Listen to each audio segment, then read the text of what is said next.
And I want you to know that we're very focused on that right now. So that affordability point that I made in the beginning is not just words. We really mean it. We are trying right now, with help from the legislature and our regulator, to have our revenue and the charges we're charging to Vermonters through commercial insurance be lower. In this role, you'd like to be able to look out over 3 to 5 years and say, okay, how are we going to get through this tough spot and come out the other side with a model that's going to be sustainable for the next, let's say, 20 to 50 years? I'd really love to see a 5-year plan from the state. Is that not a spoiler to say he'll be returning to the show, or is because we don't know the circumstances behind that? Is that? Well, we know. All right. That's what we're not spoiling. That's what we're not spoiling, but it's going to be good. Yeah. Yeah. Hello, Vermont. I'm Andy Julo. And I'm Joanna Grossman. And this is There's No Way in Creemee. Vermont politics, culture, and beyond. Thanks for joining us. Hello and welcome to There's No A in Creemee. We're here from our podcast office today. This is different. Yeah, it's different. This is our, we have some generous supporters who are lending us a little space in their really pretty office. And despite the blinds behind me, it's actually a really lovely space, and we're very grateful for it. Yeah. It's hard to make a nice panoramic play out on camera. Like the light works against you. And Yeah. It was tricky to get this set up, but we couldn't get our usual studio for this block, and we really wanted to jump in and share some stuff with y'all. Lots happening.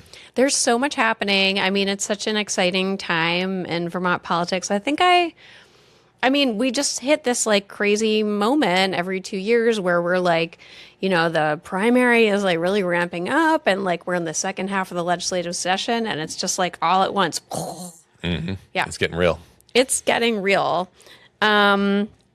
Okay, so first of all, we just want to welcome all of our new listeners. I don't want to like go overboard with this, but the analytics have been really strong the past few weeks, and we're really thrilled that people are enjoying the show and listening to it. Please always feel free to send us feedback, and please like and subscribe. We really appreciate it. We love to see your comments too. We want to know your thoughts, what you like, what you don't like. Helps us out with those algorithms. Yeah, apparently it's like a really big deal. Apparently. Yeah. So help us out with that. So I met with this really lovely group in Williston called the Williston Equity and Democracy. It's the whole name of the group. All right. It's a little activist group in Williston. And I met with them as a candidate, just talking with them. And, you know, I have a lot of activist history myself, so we're connecting about that. And it was like almost in passing that they shared that the ICE facility in Williston is trying to expand. Yeah. And so they are working on trying to stop that and like how to, you know, reach out to their DRB and all that kind of stuff. And that's awesome. And I'm really glad that they're pushing back. And I really am proud of our community for pushing back and starting to get the word out about that. So on their behalf, because I don't really have a Facebook presence, I posted something about this on Facebook. And I guess it got posted to some like right-wing, I don't know what. They must have like a control room with alarm bells and like, you know, men of Facebook, we've been triggered. It's like the opposite of the bat signal. Yes, do you know what I mean? Yes. And it was like, I now have like hundreds of like angry, ICE-loving people commenting on my campaign account. Really? Suspiciously affectionate towards ICE. It is weird. Someone asked me recently, they were like, are these bots or real people? And I was like, dude, I don't know. I recognize some of them from my campaign as well. So it's just, I don't know. We used to like whittle and hike and camp and do all these things, but apparently there's a whole generation of men out there who just sit on Facebook all day saying weird, mean things. It was weird. Yeah. It was so weird. And I mean, it like whatever, people can say what they want. I don't really care. I definitely don't take it personally. But I was like, the magnitude of the response, the like pro-ICE response was pretty surprising. Yeah. So I have trolls. I feel like a real candidate now because I have trolls. Yes. You have to have trolls to be a real candidate. Yeah. And they came out for you. Yeah. I'm doing something right. You're obviously doing something right. Yeah. Yep. I feel pretty good about that. It was really funny. I mean, at first I was like, oh, that's interesting. And then just like every day, like more of them are piling onto this one post. You really upset them. I really did. Yeah. Their feelings are hurt. They've been triggered. I have to lash out on Facebook. Yeah, I think you said this the other day. Like, it reminds me of during the 2018 elections when all these, red state voters were calling the Democrats snowflakes. Yes. And I was like, oh, these guys are pretty delicate, man. Yes. There are people out there in need. Food shelves need volunteers, plenty of nonprofits to help. If you have 8-9 hours a day to sit on Facebook saying weird, bizarre things, maybe you could be doing something more productive with that time. Yeah. And maybe you'd feel better about yourself, like you wouldn't be so angry and feel so despondent if you could do something Yeah. with your time that's productive. Yeah. Yeah, I think so too. I'm sure the trolls will hear this and say, oh, yeah, what am I doing with my life? And I'm going to listen to Andy and Joanna, and we're going to get this thing straightened out right away. We're going to have a profound impact. They're going to have an epiphany and just like change their ways. They're just having a bad day. They just need a hug. They just need a hug. Yeah. We got out on doors this last weekend. Yeah. That was my first time since my campaign. Oh, Yeah. Thank you for coming with me. It rained on us and everything. It rained on us, but it was so fun. You loved it. Oh my God. I loved it. I didn't really know, I've done doors for plenty of other candidates and stuff. And it was really cool. It was really wonderful to like talk to my neighbors and ask. I was like both of us are really surprised at and inspired by how informed people were. Absolutely. Like I was kind of like, yeah, I want to talk about, affordable healthcare and, education, finance. People like really got into the weeds on policy. And I was like, yeah, let's have this conversation. So that was really nice. Yeah. And you had so many people who are actively involved in so many different things, and they shared, where they were coming from. And it was really, it was educational to listen to them. Yeah, we talked to so many people who are on like boards and commissions and really engaged in the community. Yep. Yeah, and they all had great ideas, and I felt very value aligned with, really 99.9% of it. Yeah. So it was really lovely. That was really fun. Yeah, doors. It's really happening. It's happening. Yeah, all these real candidating things are happening to me. We also had, last week was pretty exciting for the Amazon campaign. So my part of the Amazon campaign was organizing folks to, get a decision in our favor from the DRB. And we managed to do that last summer. And then Amazon appealed, and round 2 has been in the court system. And the Act 250 Commission found in our favor, defending the decision of the DRB again. So we won. We're 2 for 2. We won again against Amazon, which is pretty exciting.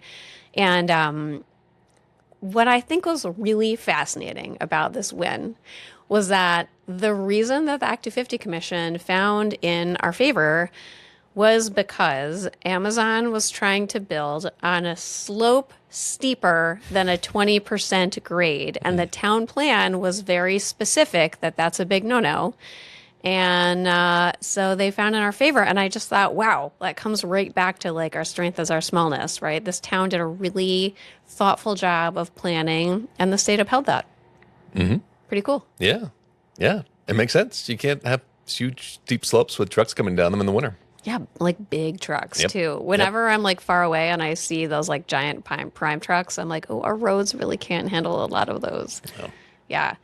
So that was cool. So I'm really excited about that. There are some rumors that Amazon may be looking for another site, and they're probably going to proceed, with the courts as they can. So we'll keep our eyes on that. It was exciting. Battle goes on, but yeah, celebrate that win. Yeah, another win for Vermont businesses. There you go. Yay. Yeah. Okay. What else do we have here? Oh, we did a really cool thing. We visited Camel's Hump Indivisible. Yeah, in the Richmond Library. Yeah. Beautiful space. Yeah. Site of my campaign launch. Site of your campaign launch. Yeah. And they had a special guest speaker. Yes. They had Owen Foster, chair of the Green Mountain Care Board, and he was great. What really impressed me that night was the questions that people came to that meeting with. They were so good and so knowledgeable and so concerned about the state of healthcare. And it was great. And I think we saw an extension of that on the doors too. Just really good questions, people really putting a lot of thought into these positions. And it just made me wonder, obviously this may be a more engaged crowd, but just, we're so frustrated with our leaders in our government right now, and things just aren't getting done. And we're worried about democracy. This is something people can do, is they can pick an issue and they can dive deep on it, and they can show up and they can ask questions. And they weren't hostile questions. They were just questions to probe and find out what's going on. Yeah. Yeah, Owen's presentation was great, and I love what a passionate advocate he's been for, for healthcare and like for especially controlling costs. And yeah, everyone seemed to really like show up and bring their A game and have these like really thoughtful and informed questions. Yeah, Owen is so knowledgeable, and you think, there were people in the crowd who could hold a conversation with him and ask great, intelligent questions that made him think, and that's a credit to the audience. Yeah, Owen is a fan favorite of the listeners, and no spoilers, but he will be returning to the show soon.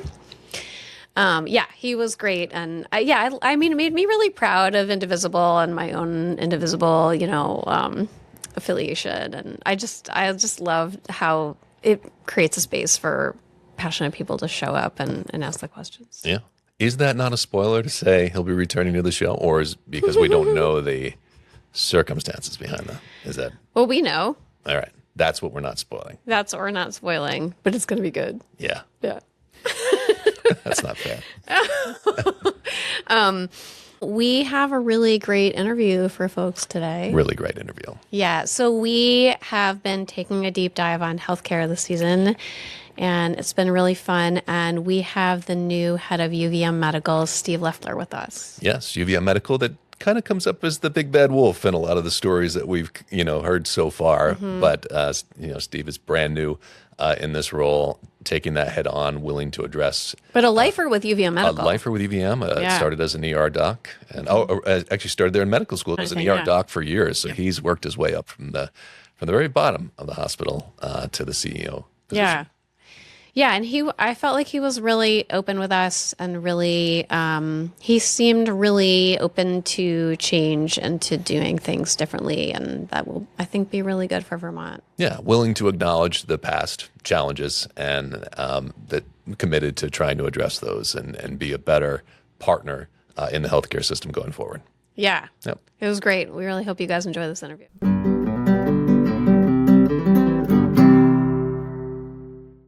Hello and welcome to There's No A in Creemee. Dr. Steve Leffler, thank you for joining us. So happy to be here. We're so happy to have you. As you know, we're getting a little more into healthcare policy this season, and you're a GET. We're really excited to talk with you. Will you tell us a little about what's your big job? What's your background? Yeah, so my new job, I just got it on January 5th of 2026, as I'm the CEO for UVM Health and the president for UVM Medical Center. Wonderful. Congratulations. Thank you. My background is I grew up in rural Vermont. My parents owned a general store in Leicester. I was the oldest of three boys.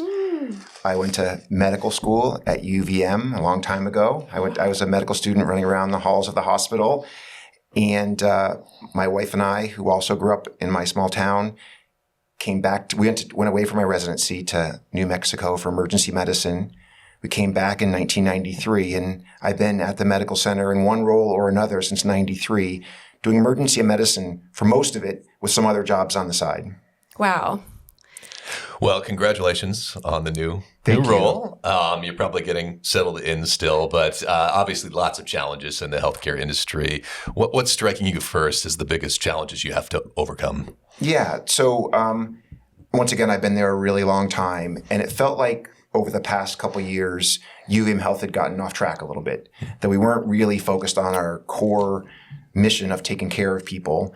I mean, really, we're here to serve people. We're here to serve our patients, our communities, our two states, and our region. And it felt like we had sort of strayed from that a bit. And so I really wanted to get us back to really focus on, number one, service. And also the really three big things for me to be really focused on every day, every single thing we do is, number one, high quality care. Number two, access to care, which is not a given in a very rural place like Vermont, which in each of our counties only has one hospital. Can't really go on divert. You have to figure out if you can't get services in Chittenden County, it's a long ways to go somewhere else. So access. And number three, which I would say is a little bit newer for us, but really focused right now, is can we make care a little more affordable? It's a real challenge right now everywhere in the country, but especially acute in Vermont. So we're very focused on those three things. I love that. So I'm curious what you feel. So you've named a lot of things that are unique and special about UVM Medical also at the same time. So I'm sort of curious, like unique challenges. And then I guess I'm curious, what is special? Like what are the challenges that make UVM Medical sort of uniquely positioned to support Vermont? Yeah, I mean, first off, UVM Medical Center, with one name or another, has been here for more than 150 years, I believe. I'm started as Mary Fletcher Hospital, but in that location for a long time. We are an academic medical center in a small rural state. In terms of hospital care in the state, just the medical center does about 50% plus of hospital care for all of Vermont. We do have an academic mission, so we're training the next generation of providers, nurses, techs, doctors. Are training here. Many of them stay. Like I came back, so stay here from Vermont for their careers, which we're really lucky. And so we want to be helping lead the discussion of how to transform healthcare in Vermont. We know we have to make some changes right now, and we're trying to be part of that discussion. Lead when it makes sense, lead when we're asked, and also just be a good partner when we can help others make advances too. So we're here to basically, right now, I'll just say once again, the whole United States is facing a healthcare crisis of affordability and access, not only Vermont. I think it's especially acute in Vermont because we're small, we're very rural, so we're spread out, and we're older. That's a unique set of extra challenges that we have to face. Yeah. It's an interesting challenge because we are a rural state and we're a tiny state. And so one of my questions to you is, I'm sure you've heard there's this big chunk of change coming to Vermont, the Rural Transformation Fund and the Rural Health Transformation Fund. And my understanding is that Chittenden County is being cut out of that money. And I'm wondering if you have thoughts about how that could be spent to help support Vermont. I don't think it's quite that clean because, so UVM Medical Center, for example, we know that many of the patients we take care of come from outside of Chittenden County. So there may be ways for us to participate. And I know that other agencies in Chittenden County who are doing really great work, like Community Health Centers of Burlington, Howard Services, also a significant number of their patients and clients come from outside Chittenden County. So we're working right now with our congressional delegation, with our legislators to figure out where it makes sense for Chittenden County to participate and where it makes sense for others to lead. But I do think it's a huge opportunity for Vermont to help drive our transformation. I can tell you that UVM Health, we're focused on 3 different areas to help with. The first one is regionalization of specialty care. So if you look at right now across Vermont and you pick almost any specialty, maybe besides orthopedics. Orthopedics is relatively well represented in a state with a lot of ski areas. Besides ortho, there's not really many places where we have 4 or 5 specialists in a town or in a hospital besides Burlington. That makes it hard to have a full practice, a call schedule, take weekend call. And so we're looking at ways where we're calling it fractional FTEs. We could maybe help a urologist be in Newport a day a week, or maybe St. Johnsbury. We're doing a little bit with Rutland already. And are there ways we can bring those services out beyond UVM Health and keep patients local in their communities? It's oftentimes cheaper care in those locations. It's better for them having to travel less and actually maintain some access for us in Chittenden County when the hospital's pretty full all the time. And to support that work, we're looking at ways for the information system, the medical records, to communicate either by having the same one in more places for people who want to do that, or better ways for them to talk to each other if it's not the same one. And finally, on how to transport people efficiently around Vermont, which is a big challenge in a rural state, which has a big winter and a mountain range right up the middle. So we're very focused on ways to use those 3 things that we're helping with to help transform healthcare in Vermont. Yeah, I actually that's really interesting. I have a quick follow-up for that. So you mentioned EMR, medical records a little bit, and I'm curious, so is there some initiative to sort of expand like a common EMR across the state a little bit more? It's such a good question. So I think in a perfect world, everyone in Vermont would have the same EMR, but there's all kinds of reasons operationally that's a real challenge. I can tell you as a long time practicing emergency medicine doctor that when someone's transferred to you and you're the doctor and they get there, quickly you want to see their information. What were the lab tests, the CAT scans, the imaging, the doctor's notes? If you have that stuff when they get there, ideally on the computer right in front of you, You can super efficiently figure out what you need to do. Nothing has to be repeated. You can make the next steps. I can tell you as an ER doctor, if that stuff's not right in front of you, what's the obvious thing? You order it because you want it quickly. Right. That's duplication of services. It's expensive. It's not good for anyone. But in the heat of the moment when somebody's sick, you do that. So I can tell you right now that UVM Medical Center, Dartmouth, and Albany all share the same electronic medical record. It's called Epic. And we can see notes on patients. If someone shows up in the ED and they were at Dartmouth yesterday, we can see their imaging results. We can see their lab results. We can take better care of them because we have that information. Expanding information like that more broadly in Vermont, however we can do it, will make a difference for Vermonters. Nice.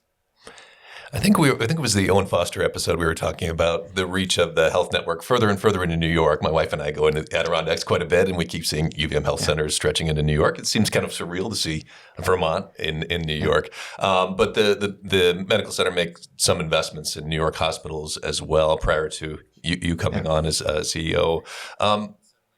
Why those investments? Why reach into New York? What benefit does that provide? Yeah, so thanks. It's a great question. Yeah. So I think the most important thing to hear is that patients don't see Lake Champlain as a barrier to getting the care they need.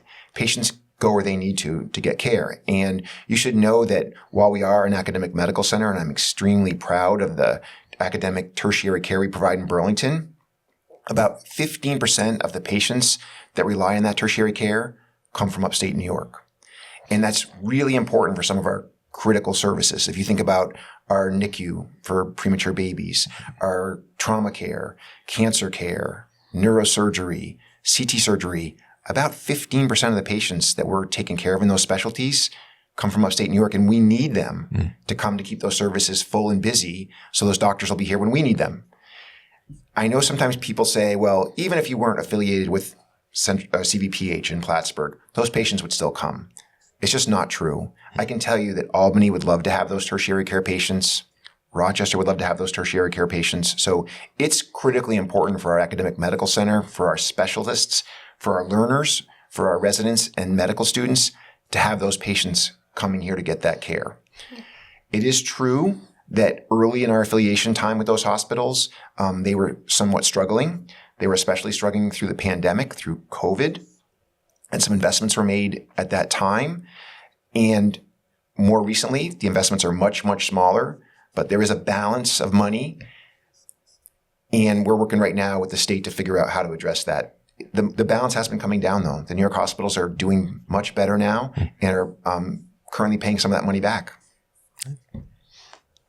So we've actually had a number of healthcare conversations, and UVM sometimes comes off as the bully, the big, we've talked about the balance of reimbursement rates at the hospital and how that adversely affects smaller care providers trying to keep their doors open here.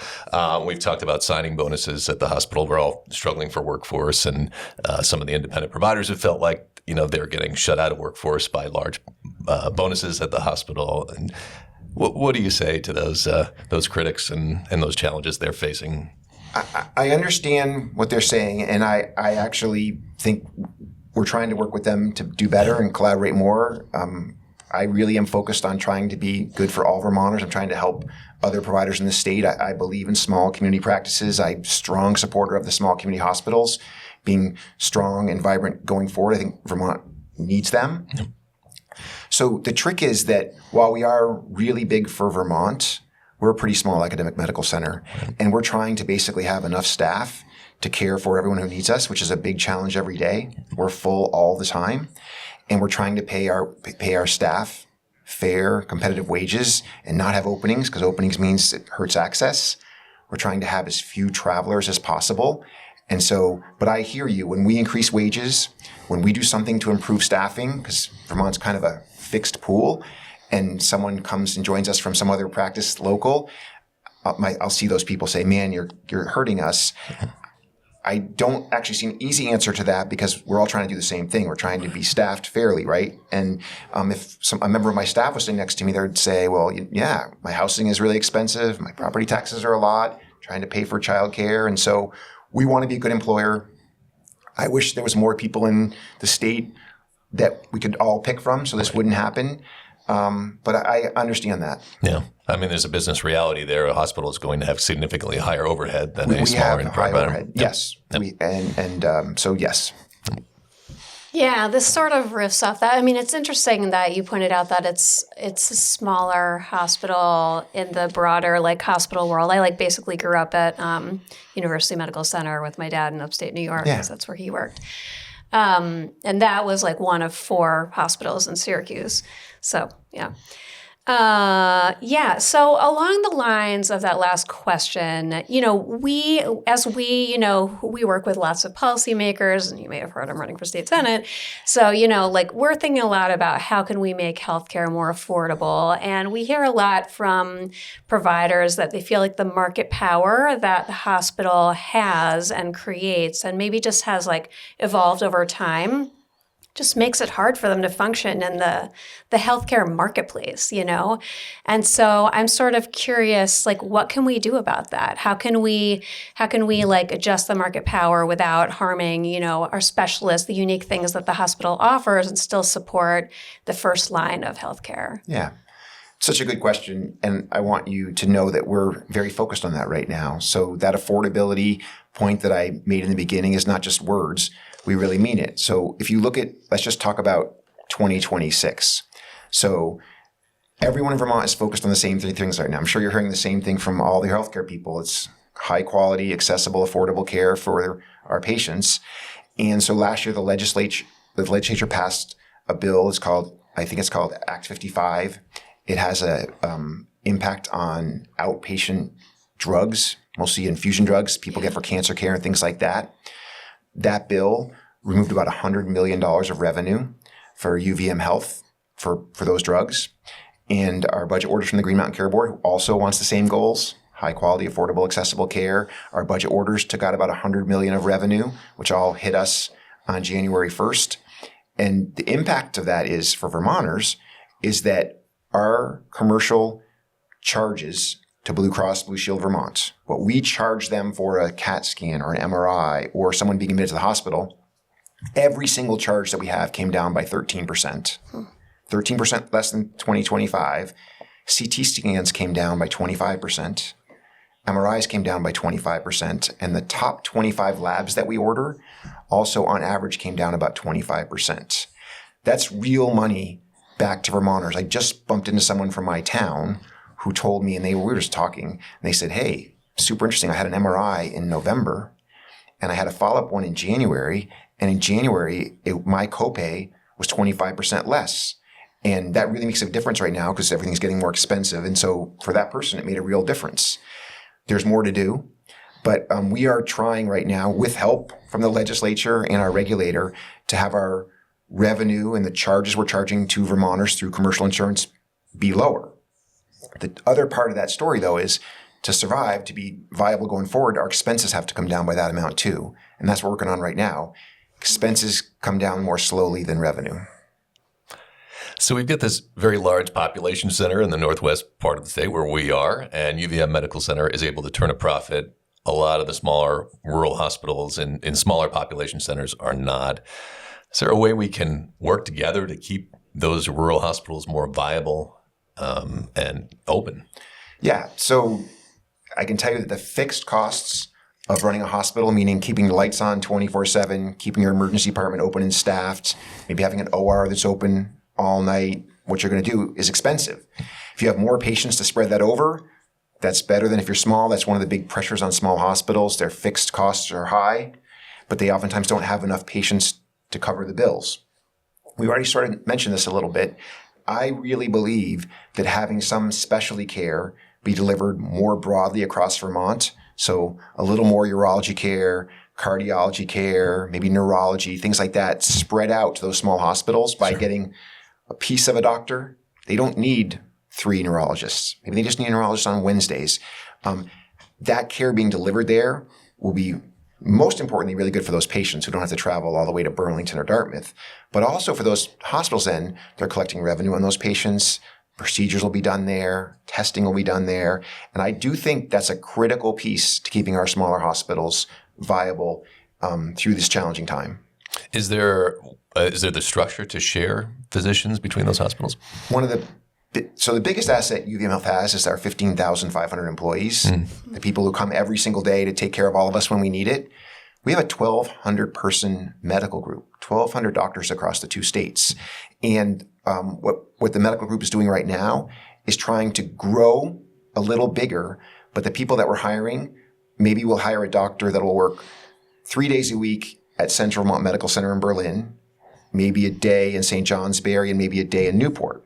And so that's appealing to those doctors because they'll be part of a big group. They'll be part of a big call schedule, and they'll get the academic things they want to get coming out of school.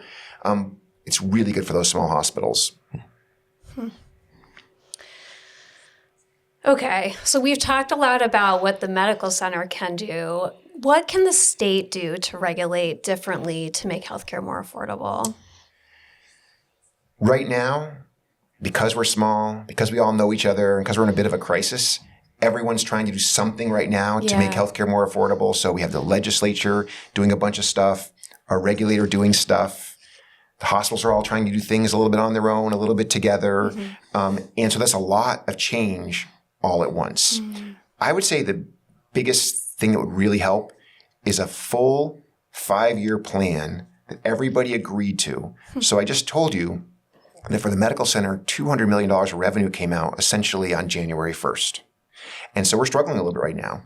Our expenses have not come down fast enough to meet that. And we did not have a great January, and we didn't have a great February in terms of covering all of our expenses. There's a whole bunch more changes coming for our 27 budget.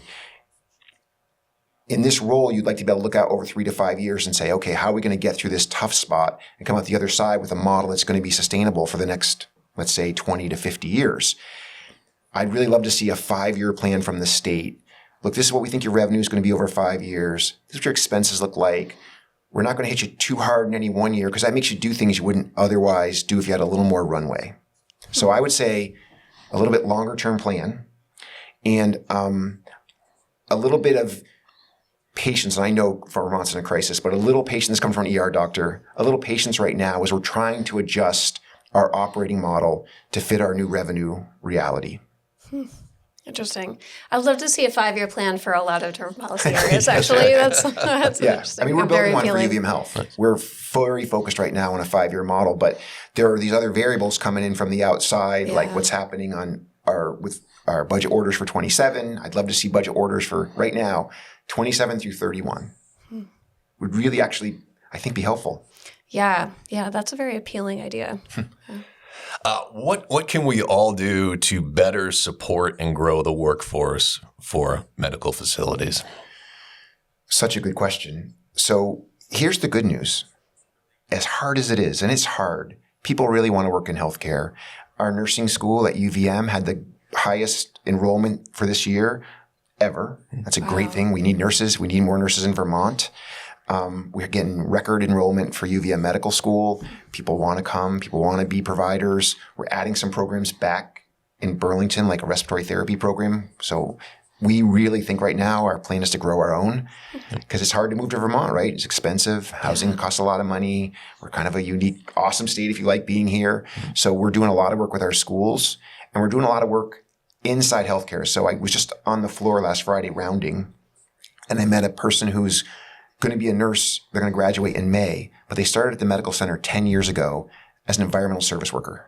Wow. Hired as an environmental service worker, kept taking classes while they were in school. While they were working. We helped support some of that, paid for some of their classes while they were taking them, and they're going to be a nurse. I was so proud of them. They were so proud. It was amazing. Really great. And we have a lot of people like that. So your answer is, what can we do? Number one, we can try and make Vermont as affordable as a state as it can be. All of us, we have to have enough housing for people. We have travelers that work at the hospital right now who say, we love this hospital. We love Burlington. We love being in Vermont.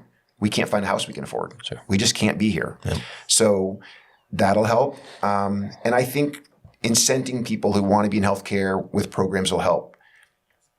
You know, we want to be able to support people doing it. We have to have the financial ability. Sure. I'm just curious, would expanding our technical education at the high school level be a positive impact for you guys?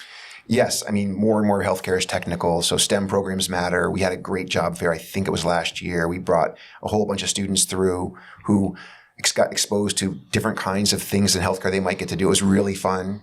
I think having students, I mean, once again, I grew up in rural Vermont, and when I was a junior in high school, I did not think I was going to be a doctor. I actually figured that out almost most of the way through college. But letting people see what a career could look like in medicine. I mean, in general, medicine has well-paying jobs, career stability, there's jobs everywhere, good benefits in general. So I think encouraging our young Vermonters who it makes sense for, who want to do it, this is a good path, is helpful. Yeah. Okay. Okay, a little bit of a pivot. So this is sort of to help our listeners understand the healthcare policy landscape out there. Can you tell us a little about how the Green Mountain Care Board impacts your work and the medical center? Absolutely. So Vermont is a state that has pretty significant regulation around hospital budgets and our insurers' budgets. It might be the most regulated in the United States or close. Wow. And so the Green Mountain Care Board sets our total revenue target, how much revenue comes in from all of our payers, how much revenue is going to come from Medicaid, Medicare, and commercial. It sets our commercial insurance rates, what they're going to be next year. So in most other states, 49 states, the hospital and the insurer right now are starting to negotiate for next year, and they kind of have a little battle on what the price is going to be, and both sides posture back and forth. In Vermont, for many, many years, we know what the rate's going to be, and then it's making that work, making the details of that work. So once again, our regulator sets our total revenue, our commercial rates, our overall commercial revenue, which is kind of how much utilization is going to get paid for. That's really the way to think about it. And now over the last couple of years, they've actually regulated how much expenses are. So they regulate how much expense can grow year over year, which is very challenging right now. If you look at us, the medical center for 27, pharmaceuticals are going up about 5 or 6%. Our supplies, I heard yesterday, are going up about 2.5%. Labor costs, we have a whole bunch of contracts for our union staff. Cost of living increases for everybody else. Let's say on average it's 3 to 6%. And the Green Mountain Care Board's guidance yesterday is that your expenses are going to grow 2.4% next year. So that means stuff has to come out. And we're working through that right now. So those are the big ways they regulate us. They also regulate what's called our certificate of needs. So if we want to build a new facility or do an upgrade in one of our ORs or something like that, we have to submit an application for that. And they have to either approve or decline that. Gotcha. Okay. Highly regulated. That's basically every part of our financial operations is regulated. Well, the expenses piece is particularly interesting. I hadn't thought about that before. And then with all the tariff impacts, that's got to be, you're getting a little tighter and tighter in there. It's a huge challenge. Yeah. So we have many drugs that are life-saving, that are amazing, and the cost is going to go up, let's say 9% this year, 10%. Any drug that goes up 10%, something else has to go up less than zero, right? It has to come down to balance it out. Right. So it's a zero-sum game. So if anything that costs more than 2.4, something else has to cost a lot less. Yeah. Challenging. So another challenge, we just saw a lot of Vermonters lose their ACA subsidies or have those significantly reduced. Are you seeing any impacts of how patients interact with the medical center based on those changes? Yeah, that's really, really tough, really hard. So we saw two things. We saw a number of Vermonters so far who basically just said, I can't afford this at all, and drop off. Oftentimes that's people who are a little healthier, who are willing to gamble. So that makes the pool that's left a little sicker and more expensive. And I hope they get through this year and don't need health care, but that's a gamble. And then we also saw a lot of people say, oh my gosh, the plan's so expensive, I'm going to switch to a plan that has a higher deductible.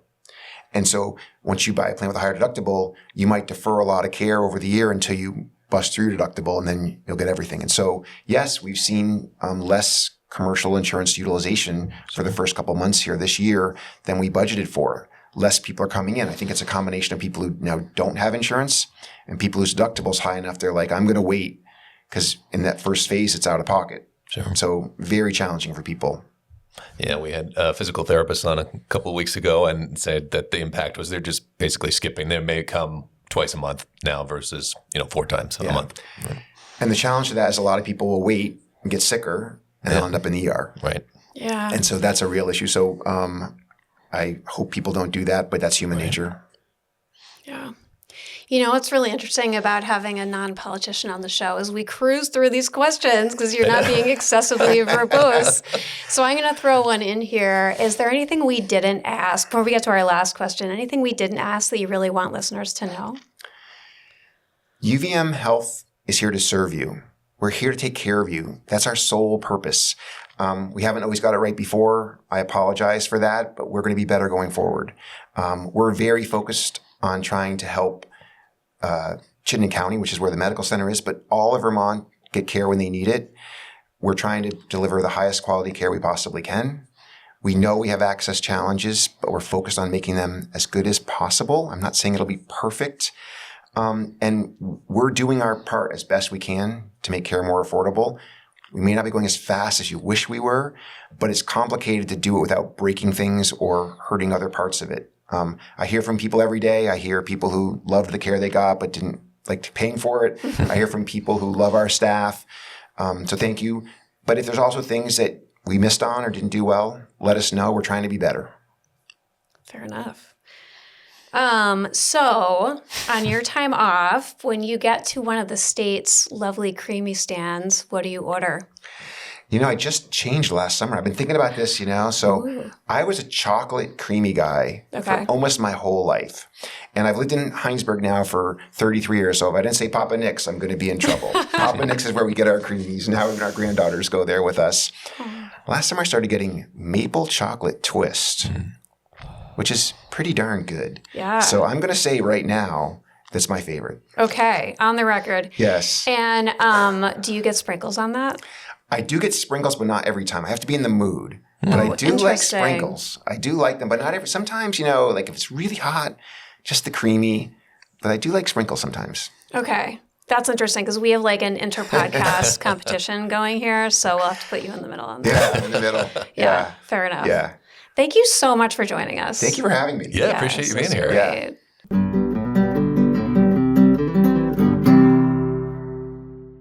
Well, that brings us to the end of this episode. Thank you all for listening. Follow us between episodes for the latest updates on our socials at There's No A in Creemee on Instagram, Substack, and Blue Sky. And catch us on our next episode of There's No A in Creemee, Vermont Politics, Culture, and Beyond in Apple Podcasts and Spotify.